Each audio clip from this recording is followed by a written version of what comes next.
the invisible heartache. Mrs. Evelyn sits quietly by her window every morning. She watches the cars pass, the children walk to school, and the neighbors tend to their gardens. Her home is tidy, her fridge is stocked, and her health is stable for an 83-year-old woman. But something deeper gnaws at her spirit, a kind of aching that doesn't show up on medical scans. It's not pain in her knees or shortness of breath. It's silence.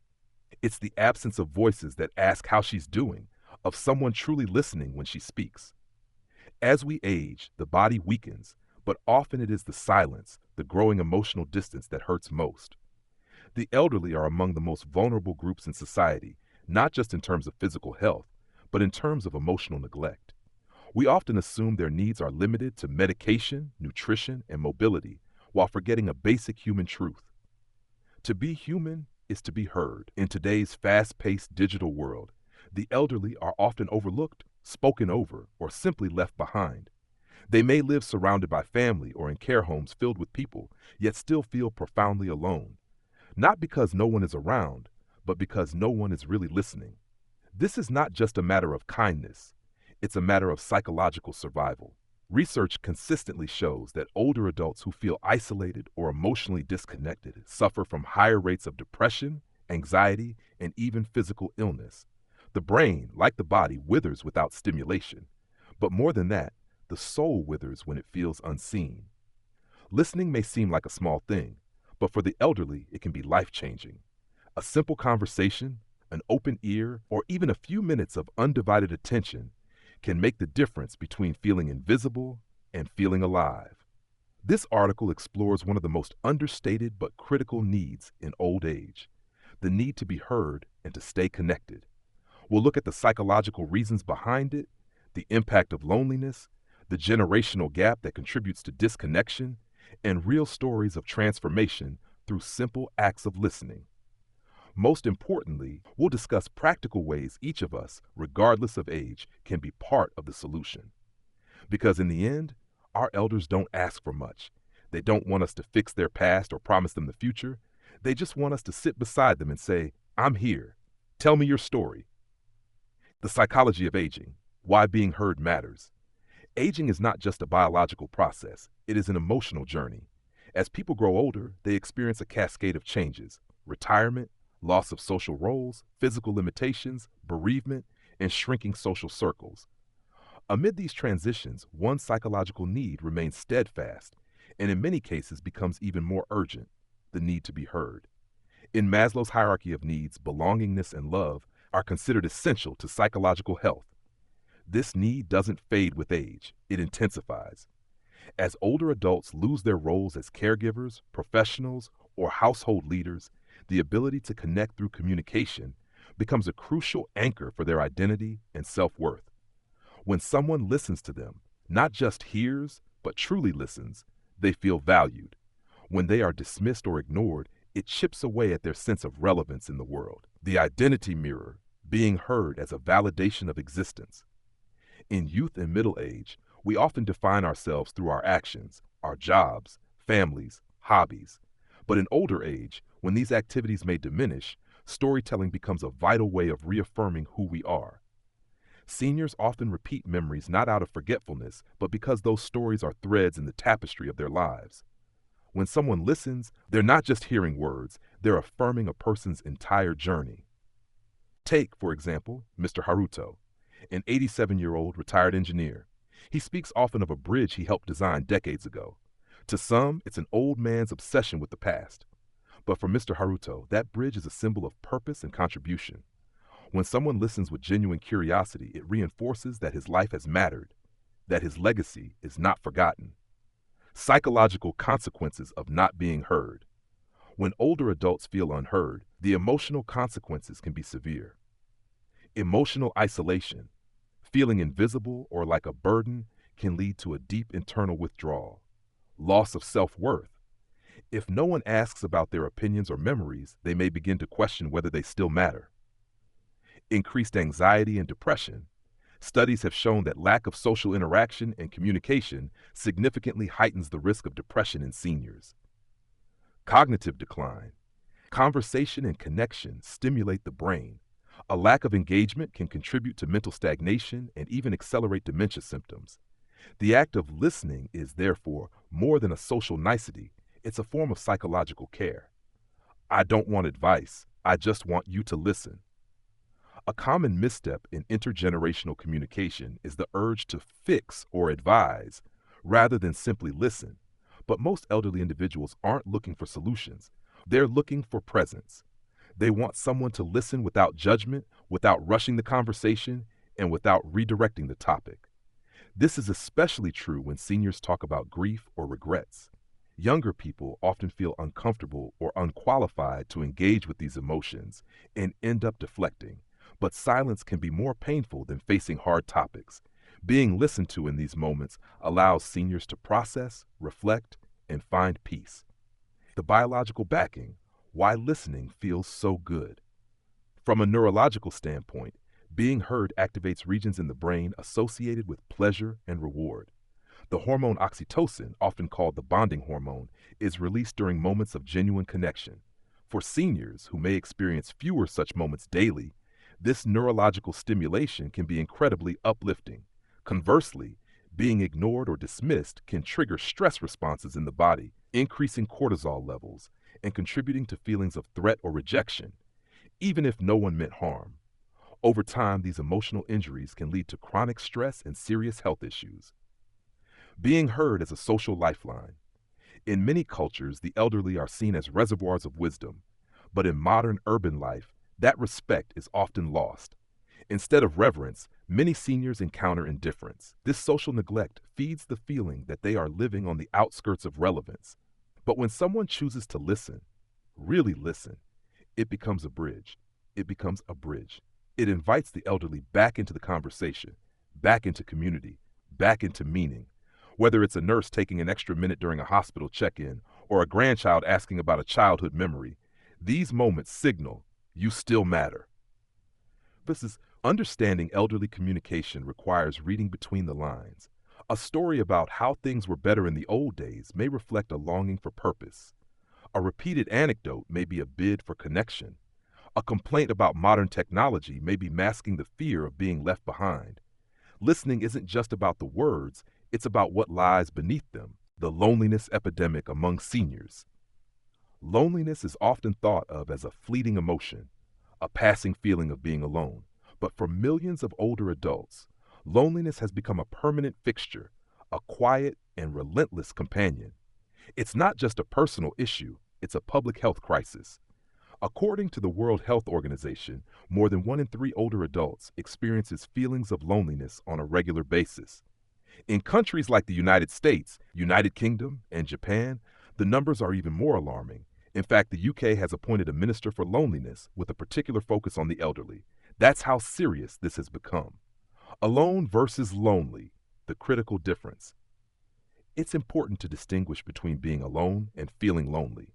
Many elderly people live by themselves and are perfectly content. They garden, read, cook, or enjoy hobbies. The issue arises when aloneness becomes involuntary, when the person wants connection but has no one to reach out to. Loneliness in seniors doesn't stem from solitude itself, it stems from disconnection. It's the painful gap between the human desire for interaction and the lack of opportunity to fulfill it. Imagine Mrs. Thompson, 79 years old, living in a quiet suburb. She's healthy, her children live out of town, and her husband passed away 10 years ago. She speaks to someone, anyone, maybe once or twice a week. Her voice gets raspy from lack of use. The television becomes her companion, and each passing day feels like a repeat of the one before. Not because she isn't loved, but because she isn't reached. The health impact of chronic loneliness. The consequences of chronic loneliness go far beyond emotional sadness. It directly impacts physical and mental health, with studies showing that loneliness can be as damaging as smoking 15 cigarettes a day. Health risks linked to loneliness in the elderly include cardiovascular issues such as high blood pressure and heart disease, weakened immune systems, making it harder to fight off illness, cognitive decline and dementia. Social engagement is a known protective factor, increased risk of mortality, comparable to obesity or heavy smoking, higher rates of depression and anxiety, especially in individuals who experience the loss of a spouse or lifelong friends.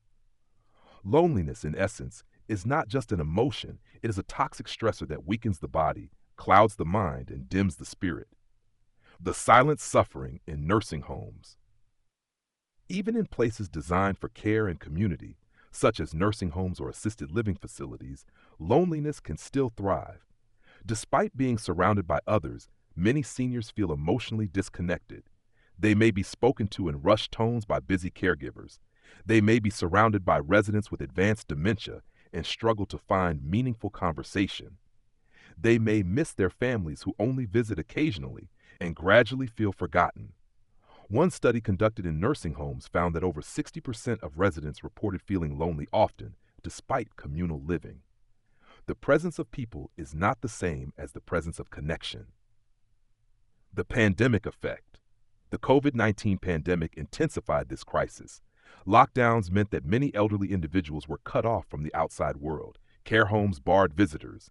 Hospitals allowed no companions. Grandparents saw their grandchildren only through glass or screens, if at all. For some seniors, the pandemic created a 2-year silence, and for others, it permanently reshaped the little social connection they had left. Cultural differences and stigma. In some cultures, loneliness in old age is seen as natural, even expected, but this normalization can prevent action. Seniors might feel ashamed to admit they're lonely, fearing they'll be seen as needy or weak. They might avoid bothering their children or avoid social situations for fear of being judged. Others grew up in eras where emotions were kept private and asking for attention was frowned upon. As a result, they suffer in silence, hoping someone will notice, but too proud or unsure to say so. Real voices, echoes in the silence, comes Mr. Allen, 85, who said in a community survey, "I haven't had a hug in over 6 months. I forget what it feels like." Or Mrs. Sophia, 76, who confessed, "Sometimes I cough loudly just to remind myself I'm still here." These are not rare voices. They represent millions. Generational disconnect, when the world moves on without them. One of the most profound emotional wounds that aging brings is not just the loss of people, but the loss of relevance. As technology advances, culture shifts, and communication styles change, many older adults begin to feel like strangers in a world they once understood. They are not only growing older, they are growing apart from the world around them. This phenomenon is known as generational disconnect, and it is one of the key drivers behind the emotional isolation and unmet psychological needs of the elderly. I don't understand the world anymore. When Mr. Reynolds, 82, tried using a smartphone for the first time, he was overwhelmed. "I couldn't figure out how to answer a call, let alone text someone," he laughed. But behind the laughter was frustration and sadness. His grandchildren communicated through memes, gifs, and rapid-fire slang. His son worked constantly, replying to messages with short, efficient one-word responses. "I feel like I'm speaking a different language," he admitted. "Everyone is in such a hurry. No one wants to sit and talk anymore." This isn't just about technology. It's about pace, values, and the erosion of shared context. The loss of shared time and culture. Older adults often grew up in vastly different social, political, and technological environments. They remember handwritten letters, slow Sunday afternoons, and neighborhoods where everyone knew each other's names. Today, they see a world of noise, speed, and screens. Television shows, music, slang, and even manners have evolved. What once was considered respectful is now seen as outdated. Jokes they once laughed at are now politically incorrect. Traditions they cherished are no longer practiced. This rapid evolution leaves many feeling like outsiders in their own homes or communities. They don't just feel old, they feel obsolete, when listening becomes a lost art. One of the greatest divides between generations lies in communication. While younger generations are accustomed to texting, voice notes, and quick scrolling interactions, older adults often prefer face-to-face conversations, long phone calls, and storytelling. For them, talking is not just about information, it's about connection. But in a world of limited attention spans, their stories can feel too long, too slow, or off topic to younger listeners.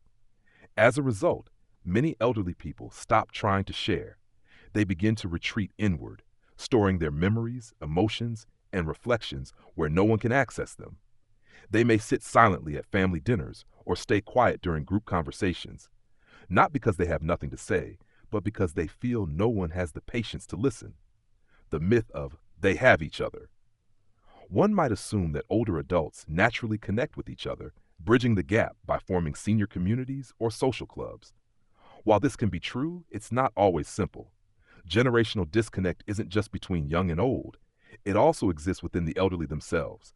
Differences in education, life experience, health, and personality can prevent true connection. And for many, pride, grief, or fear of vulnerability can make it hard to open up. Moreover, as mobility decreases, access to these spaces becomes harder. Transportation challenges, health issues, or a lack of confidence often keep seniors confined to their homes. What disconnection sounds like. Disconnection isn't always loud. Often it shows up in subtle statements like, "Don't worry about me. I know you're busy. I just want to hear your voice. It's okay. I forgot what I was going to say." These phrases hide a deeper truth. I want to feel seen. I want to feel heard. I want to feel like I still matter. Bridging the generational gap. The generational divide can feel vast, but it is bridgeable, and it doesn't require massive interventions. Often it begins with intention. Slow down. Take time to speak at a pace that's comfortable for them. Let silence fill the space. It invites thought. Ask real questions. Don't just ask, "How are you?" Ask, "What's one thing you've been thinking about lately?" Or "What do you miss from your childhood?" Share the floor. Let conversations be two-way. Let them teach you something. Let them reminisce without rushing them back to the present. Use technology with them, not for them. Show them how to use video calls. Set up audiobooks. Let them feel part of the digital world instead of excluded from it. Practice active listening. Make eye contact. Repeat back what you hear. Show genuine interest, even in the smallest things. Every time we choose to engage, we send a powerful message. You are not alone. You are not forgotten. You are still part of this world. The power of intergenerational storytelling. One of the most powerful tools to heal disconnection is storytelling. When generations exchange stories, something magical happens. Young people gain wisdom, history, and perspective. Older adults gain a sense of purpose, pride, and belonging. In this way, conversation becomes a bridge, not just across age, but across time. The healing power of listening. Real stories, real impact.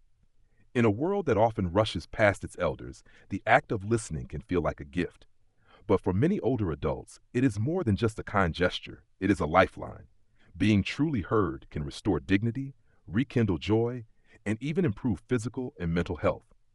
The following real-life stories show how powerful it can be when someone simply chooses to listen. Story 1. The war veteran who found his voice again. At 92 years old, Mr. Harold Dawson had carried the weight of World War II for decades. He had outlived his friends, and the stories he once shared with fellow veterans had long since turned into silent memories. When Alex, a young volunteer at a senior center, was assigned to spend time with Harold, he didn't know how to start. So he simply asked, "What's something you've never told anyone before?" Harold hesitated, then smiled. "You really want to know?" For the next 2 hours he spoke about the letters he wrote to a girl back home, the best friend he lost in battle, and the brotherhood that made the war bearable. In that moment, Harold wasn't just an old man in a quiet room.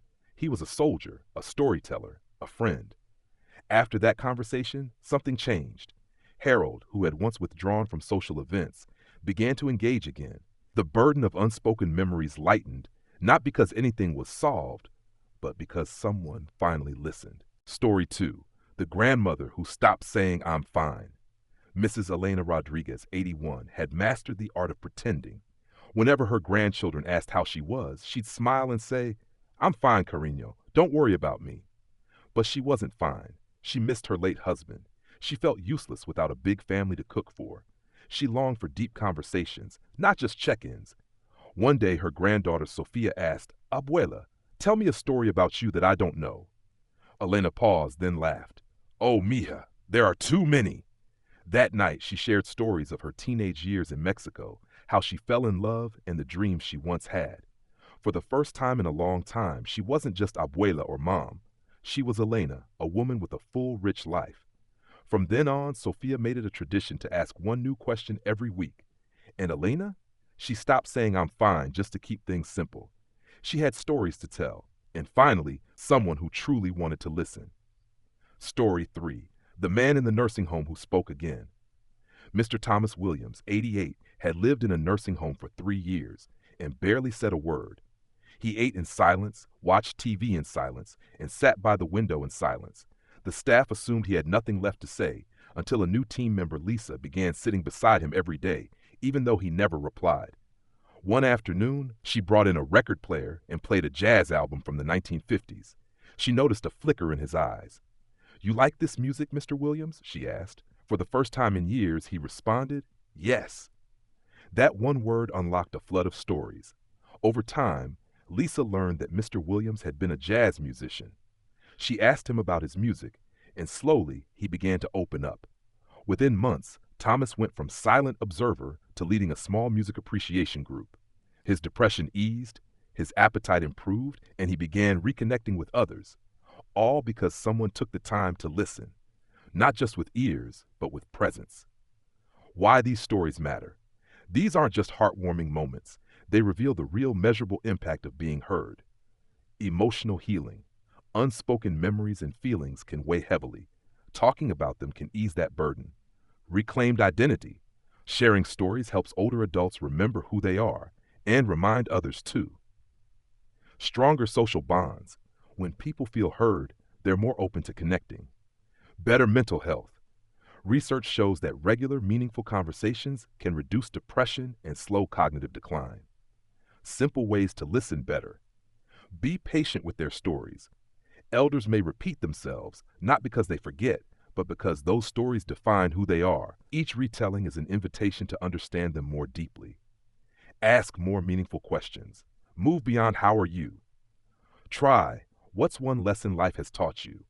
If you could relive one day, which one would it be? What's something you're proud of that no one knows? Show with your body that you're listening. Make eye contact. Nod. Lean in slightly. Your presence tells them you matter. Let them teach you something. Ask them to share a skill, a recipe, or advice. This creates a two-way exchange and shows respect for their experience. Don't correct. Just listen. If their memory falters or their views seem outdated, resist the urge to fix or correct. Focus on the emotion behind their words. That's where connection lives. Practical solutions. How society can support the elderly in feeling heard and connected. Loneliness and emotional disconnect among older adults are not inevitable. They stem from systems, lifestyles, and cultural attitudes that often overlook the emotional and psychological needs of seniors. The good news?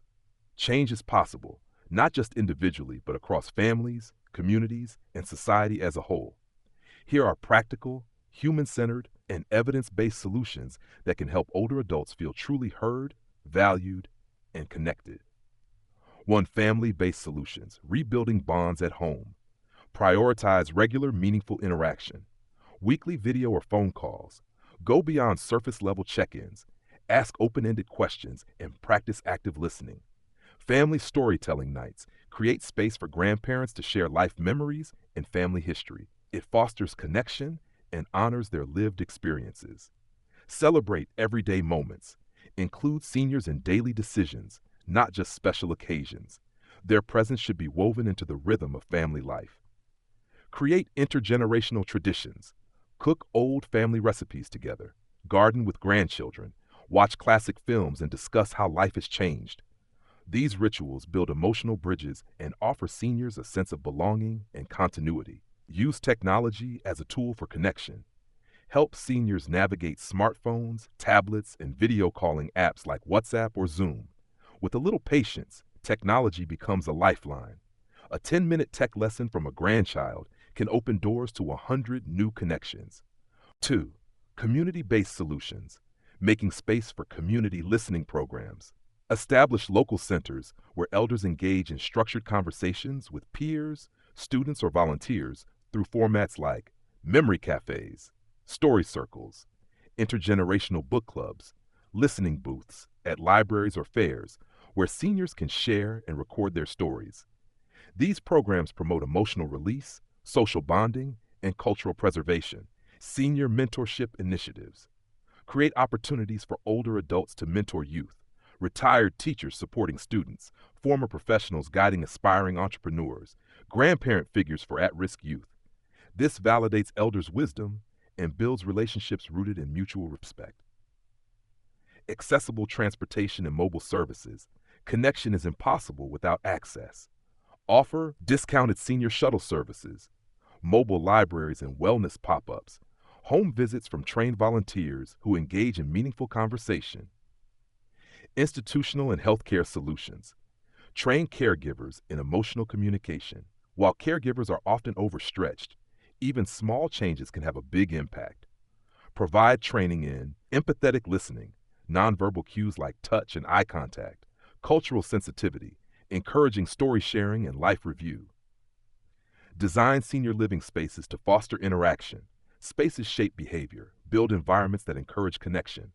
Cozy communal dining areas, dedicated rooms for music, art, and storytelling. Garden seating arranged to spark conversation. Integrate mental health support. Incorporate regular visits from psychologists or social workers. Offer group or one-on-one therapy focused on life review, grief and loss, purpose and identity. 4. Educational solutions, shaping an age-positive culture. Teach aging and empathy in schools. Early education can dismantle ageism. Integrate classroom interviews with elders, adopt a grandparent programs, essay contests on life lessons learned from older adults. Public awareness campaigns.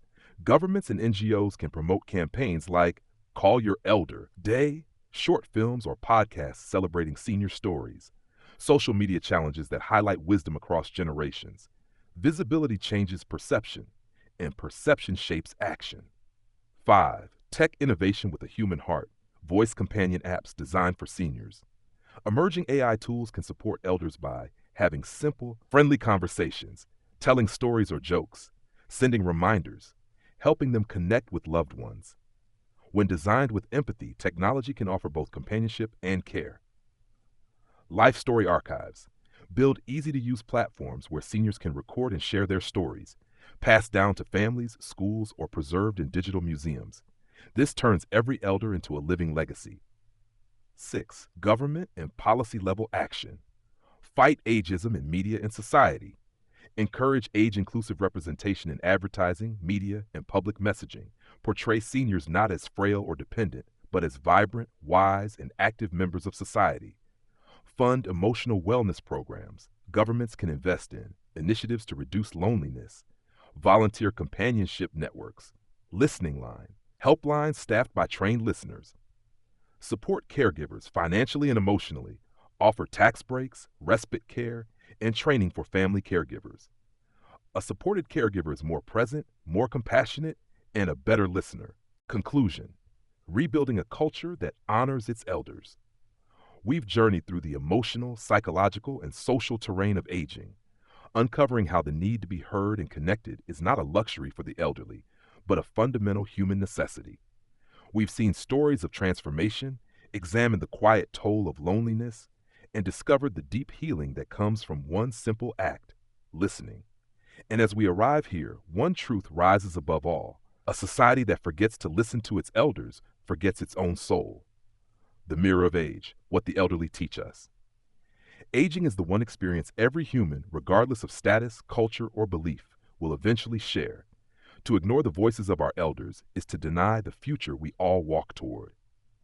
And yet, in a world obsessed with speed and novelty, it's all too easy to leave them behind. Too often, the elderly are talked over instead of spoken with, shelved instead of seen, remembered only in times of crisis or tradition. But here's what we forget: they are living libraries. Every wrinkle, a paragraph. Every silence, a story waiting to be invited out. Every elder, a mosaic of lessons forged in love, loss, and resilience.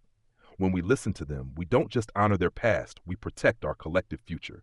A cultural reset, from pity to partnership. Across much of the world, aging is met with pity or polite neglect. But pity is not what elders want. What they crave is recognition, not passive care, but active inclusion. It's time to reframe aging, from irrelevance to influence, from burden to blessing, from silence to significance.